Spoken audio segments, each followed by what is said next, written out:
नमस्कार दोस्तों, आज बात करते हैं कि परिवार रजिस्टर आपको किस प्रकार आवेदन करना है। तो परिवार रजिस्टर आवेदन करने के लिए आपको सबसे पहले गूगल के सर्च में आ जाना है और यहाँ पे ऑनलाइन फैमिली मेंबरशिप सर्च कर लेना है। जैसे ही आप फैमिली मेंबरशिप सर्च करेंगे तो आपके सामने कुछ सर्च रिजल्ट आ जाएंगे। आपको सर्च रिजल्ट में आना है और ऊपर से दूसरा नंबर वो FMCS online family membership certificate option पे क्लिक कर देना है। जैसे ही आपको इस पर क्लिक करना है, आपके सामने online family membership certificate system का पोर्टल खुल के आ जाएगा। यदि आपने पहले से अप्लाई कर रखा है और आपको स्टेटस चेक करना है तो आपको ऊपर यहाँ पे एप्लीकेशन स्टेटस में जाके स्टेटस देख लेना है। और यदि आपने पहले से रजिस्टर्ड हैं और आपको फॉर्म में लॉगिन करना है तो आपको अपना मोबाइल नंबर यहाँ पे भर देना है। उसके बाद आपने जो रजिस्ट्रेशन के समय पासवर्ड बनाया था उसे यहाँ पे डाल के लॉगिन कर लेना है। और यदि आप पहली बार रजिस्ट्रेशन कर रहे हैं तो आपको सीधे यहाँ पे आ जाना है और साइन अप पे क्लिक कर देना है। जैसे ही आप साइन अप पे क्लिक करेंगे आपके सामने रजिस्ट्रेशन का फॉर्म खुल के आ जाएगा। तो जैसा कि आप देख सकते हैं online family membership certificate system, तो इस तरह से आपके सामने एक फॉर्म रजिस्ट्रेशन का आ जाएगा। न्यू यूज़र साइन अप पे आ जाना है। जैसे ही आप यहाँ आएंगे आपको सबसे पहले आवेदक का नाम भरना होगा। तो जिस भी फैमिली मेम्बर का आप परिवार रजिस्टर बना रहे हैं उसमें से किसी एक का नाम से आपको आवेदन करना होगा। तो आपको उसके आवेदक का नाम यहाँ पे भर देना है। तो आपको सबसे पहले उसका नाम यहाँ पे इंग्लिश में भरना है। उसका नाम भरने के बाद आपको नीचे जेंडर में आ जाना है। जो भी आवेदक है उसका जेंडर सेलेक्ट कर लेना है। इसके बाद आपको नीचे आना है एड्रेस में।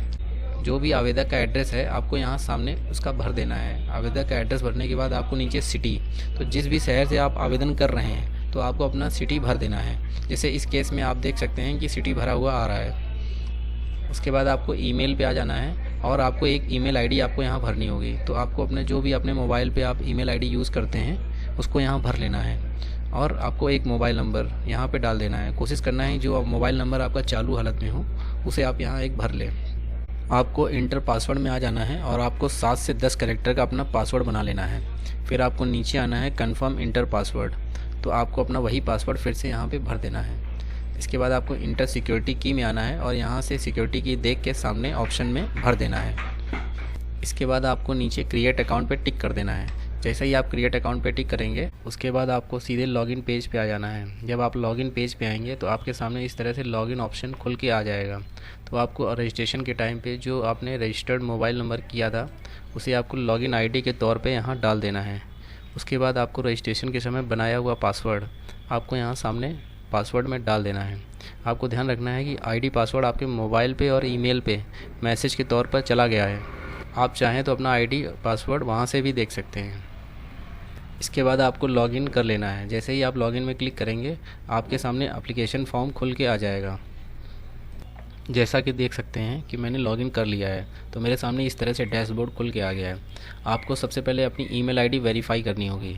तो आपको यहाँ पे टिक करना है तो आपके ईमेल पे एक OTP चला जाएगा, जिसे आपको OTP ऑप्शन में जाके वेरीफाई करने के लिए आपको ईमेल वेरीफाई पे क्लिक कर देना है। जैसे ही ईमेल वेरीफाई पे आप क्लिक करेंगे आपकी ईमेल आईडी पे एक एक्टिवेशन कोड चला जाएगा जो कि आपको अपने ईमेल से देख के यहाँ भर देना है। यहाँ पर मैंने ईमेल आईडी वेरिफिकेशन के लिए अपना ईमेल आईडी में आया हुआ एक्टिवेशन कोड यहाँ पे भर दिया है। जैसे ही आप वेरीफाई पे टिक करेंगे आपके सामने एक पॉपअप नज़र आएगा जिसमें एक्टिवेटेड लिख के आ जाएगा। तो आपको ओके पे टिक कर देना है। जैसे ही ओके पे क्लिक करेंगे आप देखेंगे आपके डैशबोर्ड में ईमेल आईडी वेरीफाइड लिख के आ जाएगा। इसी प्रकार से आपको अपना मोबाइल नंबर भी वेरीफाई कर लेना है। आपको मोबाइल वेरीफाई के लिए मोबाइल वेरिफिकेशन में टिक कर देना है। जैसे ही आप इसमें क्लिक करेंगे आपके सामने मोबाइल नंबर वेरिफिकेशन का ऑप्शन आ जाएगा। आपको यहाँ पे ऊपर अपना नंबर आपको नज़र आ रहा होगा, उसके सामने जनरेट OTP पे आपको टिक कर देना है। जैसे ही जनरेट OTP पे आप करेंगे आपके सामने पॉपअप में सेंड OTP ऑप्शन आ जाएगा। आपको ओके कर देना है। उसके बाद आपको नीचे एक्टिवेशन कोड पे आ जाना है जो कि आपके मोबाइल नंबर पे मैसेज के तौर पे आ जाएगा। वहाँ से देख के अपना एक्टिवेशन कोड आपको यहाँ पे भर देना है। आपको अपना एक्टिवेशन कोड भर लेने के बाद आपको नीचे वेरीफाई OTP पे टिक कर देना है। जैसे ही वेरीफाई OTP पे टिक करेंगे आपके सामने एक्टिवेटेड लिख के आ जाएगा। आपको ओके पे टिक कर देना है। जैसे ही ओके करेंगे तो आप देखेंगे डैशबोर्ड में आपका मोबाइल नंबर वेरीफाई हो जाएगा। आपको एक चीज़ ध्यान रखनी है, जो भी एप्लीकेंट अपना रजिस्ट्रेशन करेगा वह अधिक से अधिक 2 एप्लीकेशन अप्लाई कर सकता है। मोबाइल वेरिफिकेशन के बाद आपको अप्लाई लेफ़्ट में आना है। तो यहाँ पे आपको 2 लेफ़्ट दिखा रहा है, मतलब कि आप 2 आवेदन एक रजिस्ट्रेशन के तौर पे आप कर सकते हैं। तो जैसे कि अभी मैंने कोई आवेदन नहीं किया है तो मेरे 2 एप्लीकेशन लेफ़्ट दिखा रहा है। इसी प्रकार यदि आपने आवेदन कर रखा है और आपका परिवार रजिस्टर अप्रूव्ड होकर आ गया है तो आपके सर्टिफिकेट के तौर पे आप यहाँ से सर्टिफिकेट इश्यूड में जाके अपना परिवार रजिस्टर डाउनलोड कर सकते हैं। इसी प्रकार यदि आप आवेदन कर रहे हैं और बीच में आपका फॉर्म रुक गया है किसी कारणवश तो आप यहाँ कंप्लीट एप्लीकेशन में जाके अपना आवेदन कंप्लीट कर सकते हैं। इसी प्रकार यदि आपने आवेदन कर रखा है, आपने एक कोई आवेदन कर लिया है तो आपको भरे हुए आवेदन में जाना है। वहाँ यहाँ सेलेक्ट में जो भी आपने अपना आवेदन किया उसे चुन लेना है। उसके बाद आपके सामने आपका आवेदन फॉर्म खुल के आ जाएगा जिसे आप अपने पास सेव करके रख सकते हैं। इसी प्रकार यदि आपको कोई क्यूरी है या शिकायत है तो आप सुझाव में जाके कर सकते हैं। चलिए आप बताते हैं कि आपको आवेदन किस प्रकार से करना है। तो परिवार रजिस्टर के नए आवेदन के लिए आपको अप्लाई में आ जाना है। जैसे ही यहाँ आप आएंगे आपको अप्लाई में टिक कर देना है। जैसे ही अप्लाई पे टिक करेंगे आपके सामने एप्लीकेशन फॉर्म खुल के आ जाएगा जिसमें आप सामने देख सकते हैं आपका एप्लीकेशन नंबर ऊपर लिखा हुआ नज़र आ रहा है। तो आपको सबसे पहले आवेदक का नाम लिखना है। आप जिसके नाम से परिवार रजिस्टर मेन सदस्य जिसके नाम से आप आवेदन करना चाह रहे हैं आपको यहाँ उसका नाम भर देना है। उसके बाद आपको नीचे लिंग मतलब कि वह महिला है या पुरुष है तो आपको यहाँ सामने सेलेक्ट कर लेना है। उसके बाद आपको नीचे आ जाना है आवेदक का पता। तो आवेदक का पता जो भी आवेदक कर रहा है जो मुख्य आवेदक है उसका यहाँ पे आपको पता डाल देना है। उसके बाद आपको नीचे आना है मृतक का नाम। परिवार रजिस्टर का मुख्य उद्देश्य यदि आपके घर में किसी मुखिया की मृत्यु हो जाती है तो उसके अनुसार उनके बच्चों का और उनके परिवार के प्रति उनके परिवार में कौन कौन है उसके बारे में एक विवरण के तौर पे होता है। इसी प्रकार यदि जो मुखिया की मृत्यु हो गई है तो आपको उसका नाम यहाँ पे भरना होगा। उसके बाद वह महिला है या पुरुष है आपको यहाँ सेलेक्ट कर लेना है। उसके बाद आपको नीचे आना है मृतक के पति का नाम या पिता का नाम। यदि वह महिला है तो उसके पति का नाम आपको भरना है और यदि वह पुरुष है तो उसके पिता का नाम यहाँ पे सामने आपको भर देना है।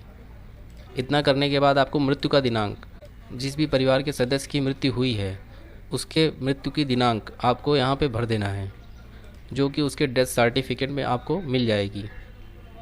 एक बात ध्यान रखना है, यदि किसी परिवार में एक से अधिक लोगों की डेथ हुई है तो आपको यहाँ पे टिक कर देना है।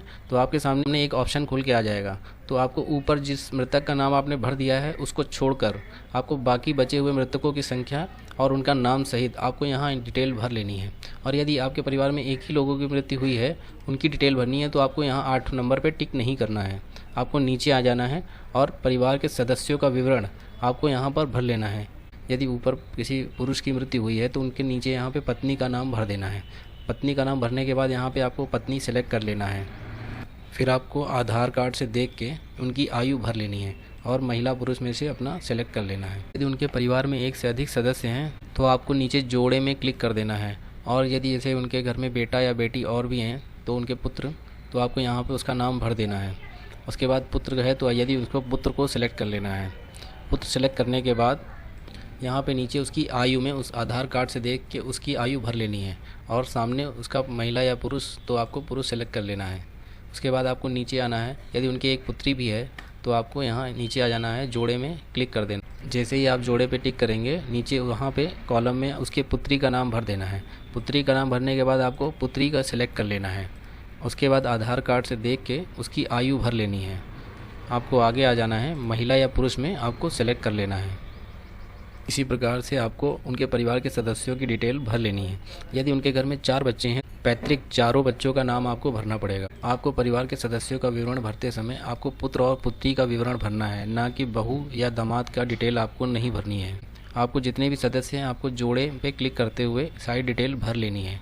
उसके बाद आपको नीचे आ जाना है। सारी डिटेल भर लेने के बाद आपको स्टेप 1 फाइनल पे क्लिक कर देना है। जैसे ही आप स्टेप 1 फाइनल पे टिक करेंगे आपका स्टेप 1 कंप्लीट हो जाएगा।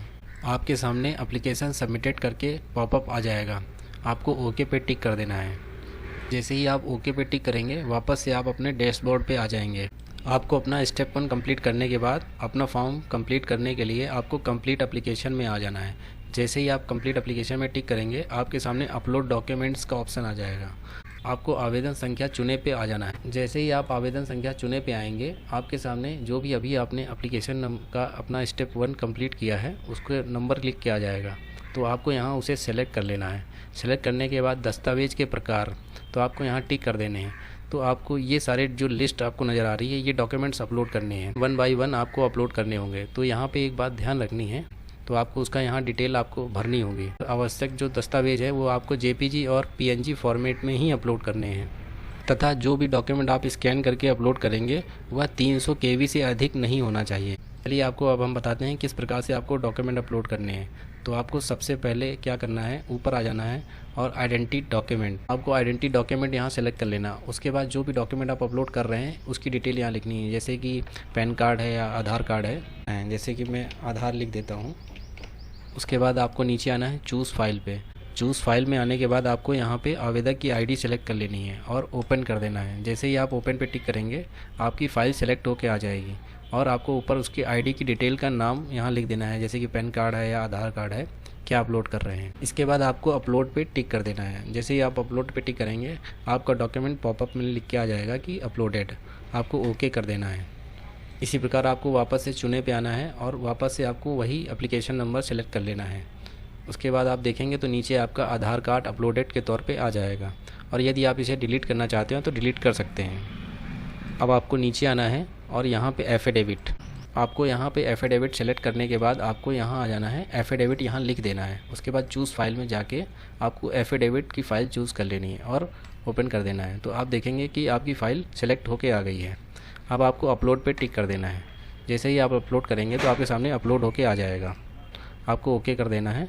फिर आपको वापस से यहाँ पे एप्लीकेशन नंबर सेलेक्ट कर लेना है। आप देखेंगे तो आपका एफिडेविट और आईडी दोनों अपलोड होके आ जाएगी। इसी प्रकार से आपको बाकी डॉक्यूमेंट अपलोड कर लेने हैं। जैसे कि अब आपको फ़ोटो अपलोड करना है तो आपको एप्लीकेंट फ़ोटो सेलेक्ट कर लेनी है और यहाँ पे आपको फ़ोटो लिख देना है। इसके बाद आपको चूज़ फाइल में जाना है और फ़ोटो सेलेक्ट कर लेनी है और ओपन कर देना है और अपलोड पे टिक कर देना है। आप देखेंगे फ़ोटो अपलोड हो गई है। उसके बाद आपको नीचे आना है, वापस से एप्लीकेशन नंबर सेलेक्ट कर लें। जैसे करेंगे तो आपको देखेंगे फ़ोटो अपलोड हो गई है। अब आपको वापस से आना है और लिस्ट पे टिक करना है। तो आप देखेंगे अब आपको एप्लीकेशन फॉर्म भरना है। तो आपका इसका फॉर्मेट मैं आपके कमेंट बॉक्स में डाल दूँगा, तो आप उसे डाउनलोड करके भर लेना है।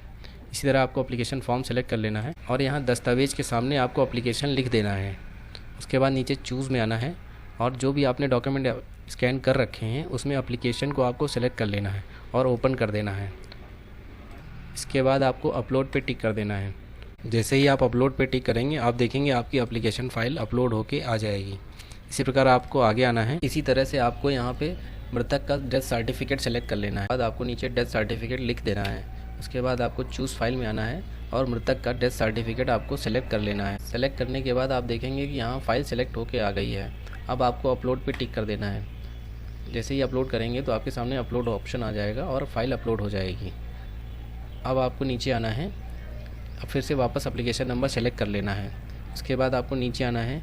आपने सारी डॉक्यूमेंट ऊपर के अपलोड कर लिए हैं। अब आपको ध्यान रखना है जो भी मृतक के परिवार के सदस्य हैं उन सभी का नाम आपने वहाँ पे परिवार के विवरण में जिनका भी आपने डिटेल भरी थी, जैसे ही आप परिवार के सदस्यों के नाम यहाँ से सेलेक्ट करेंगे आपको सामने दस्तावेज के रूप में एक आईडी अपलोड करने के लिए कहा जाएगा, जैसे कि पैन कार्ड या आधार कार्ड। तो परिवार के सदस्य का आधार या पैन अपलोड कर दें। इसी प्रकार आपको बाकी सदस्यों के आधार कार्ड अपलोड कर लेने हैं। इसी प्रकार आपको यहाँ पे उसका नाम सेलेक्ट करना है और यहाँ पे आधार लिख देना है। उसके बाद आपको फ़ाइल सेलेक्ट कर लेनी है। उसके बाद आपको ओपन करना है और अपलोड पे टिक कर देना है। जैसे ही आप अपलोड पे टिक करेंगे तो बाकी सदस्य का आधार कार्ड अपलोड हो जाएगा। परिवार में 2, 4, 6 जितने भी नाम हैं आपको उसी प्रकार से वहाँ पे परिवार के विवरण में भर लेने हैं। चलिए अब आखिरी सदस्य का भी हम डिटेल अपलोड कर देते हैं। इसके बाद यहाँ पे आपको नीचे चूज़ पे आना है और आपको वापस से आधार कार्ड सेलेक्ट कर लेना है। सेलेक्ट करने के बाद आपको अपलोड पे टिक कर देना है। जैसे ही अपलोड पे टिक करेंगे तो आप देखेंगे आधार कार्ड अपलोड हो गया है। अब आपको वापस से फ़ाइल में आना है और नीचे आके चेक कर लेना है कि आप देख सकते हैं कि identity document, affidavit, photo, applicant का फॉर्म, इस फॉर्म का लिंक मैं आपको डिस्क्रिप्शन में डाल दूंगा, जिसे आप डाउनलोड करके परिवार रजिस्टर का फॉर्म अप्लाई कर सकते हैं। उसके बाद मृतक का डेथ सर्टिफिकेट और जो भी परिवार के सदस्य हैं उन सभी के डॉक्यूमेंट आपको अपलोड कर लेने हैं। इतना करने के बाद आपको कंप्लीट एप्लीकेशन में क्लिक कर देना है। जैसे ही आप कंप्लीट एप्लीकेशन में क्लिक करेंगे आपके सामने लिख के आ जाएगा, क्या आप अपने आवेदन को फ्रीज करना चाहते हैं तो ओके पे दबाएं। तो आपको ओके कर देना है। जैसे ही आप करेंगे तो आपका एप्लीकेशन फ्रीज हो जाएगा, आपको ओके कर देना है और आपका आवेदन भर जाएगा। जैसे ही आप ऊपर आएंगे तो यहाँ पे आपको डैशबोर्ड पे टिक कर देना है। आप देखेंगे कि आप डैशबोर्ड में आ गए हैं। जैसा कि मैंने शुरू में बताया था कि आप एक रजिस्ट्रेशन से मैक्सिमम 2 एप्लीकेशन कर सकते हैं। तो आपने एक एप्लीकेशन कर लिया है, तो आपके सामने एक एप्लीकेशन लेफ़्ट नज़र आ रहा है। इसी प्रकार से यदि आपको एप्लीकेशन अपना देखना है तो आपको भरे हुए आवेदन देखने पे जाना है। जैसे ही आवेदन संख्या चुने पे टिक करेंगे, आपके सामने आपकी आवेदन संख्या आ जाएगी। आपको यहाँ सेलेक्ट कर लेना है। जैसे ही आवेदन संख्या सेलेक्ट करेंगे, आप देखेंगे आपके आवेदन का विवरण कंप्लीट भरा हुआ नज़र आ जाएगा। आपको इसे प्रिंट करके या सेव करके रख लेना है। इसी प्रकार से आपको अपना आवेदन भर लेना है। आवेदन भरने में कुछ बातें ध्यान रखनी है। परिवार रजिस्टर के आवेदन के लिए आपको एक आवेदक का आइडेंटिटी डॉक्यूमेंट चाहिए, एक एफिडेविट चाहिए तथा एक एप्लीकेशन फ़ोटो, जो एप्लीकेंट है उसकी फ़ोटो अपलोड करनी है। उसके बाद एक एप्लीकेशन फॉर्म आपको इस वीडियो के डिस्क्रिप्शन में मैं डाल दूंगा, जिसे आप डाउनलोड कर सकते हैं। उसके बाद जो भी मृतक है उसके डेथ सर्टिफिकेट आपको यहाँ पे अपलोड करना है, और जो भी परिवार के सदस्यों का विवरण आपको भरना है उन सभी की एक आईडी जैसे कि आधार कार्ड या पैन कार्ड आपसे अपलोड करने के लिए कहा जाएगा। तो आप आवेदन करने से पहले यह सारे डॉक्यूमेंट अपने कलेक्ट करके रख लें। यह सभी डॉक्यूमेंट जेपीजी फॉर्मेट में 300 केबी से कम की फ़ाइल में आपको सेव करके रख लेना है। उसके बाद आपको आवेदन करना है। इसी प्रकार से आपको अपना आवेदन कर लेना है। यदि आपको परिवार रजिस्टर फॉर्म के आवेदन में किसी प्रकार की कोई समस्या आ रही है तो आप वीडियो के कमेंट्स में जाके मुझसे पूछ सकते हैं। इसी तरह मुझे लाइक व सब्सक्राइब करते रहें।